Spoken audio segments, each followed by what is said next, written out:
عارفة يا بنت الناس، الراجل مش بيمشي علشان ست تانية، ولا علشان ناس يحبه، ولا علشان قلبه حجر. الراجل بيمشي لما يحس إنه بيتعامل كأنه مش موجود، وكل حاجة بيعملها عمرها ما كانت كفاية. الراجل بيستحمل كتير، ضغط الحياة، شغل، مسؤوليات، صمتك وقت ما يحتاجك، ونقدك بدل ما يسمع منك كلمة تريح قلبه. هو مش محتاج أكلك ولا لبسك ولا حتى جمالك، هو محتاج إحساسه برجولته جنبك، محتاج يحس إنه سند، مش مجرد بنك أو شماعة.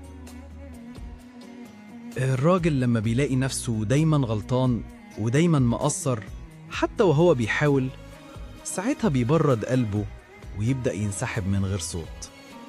المشكلة مش في ظروفكم، المشكلة لما يتحول البيت لمكان ضيق، مش عشان المساحة، بس عشان المشاعر فيه ماتت. خلي بالك، الراجل مش دايما قوي، في لحظة بينكسر فيها، بس بيكسرها جواه وبيمشي ساكت، بس جوه قلبه حكايات كتير محدش سمعها.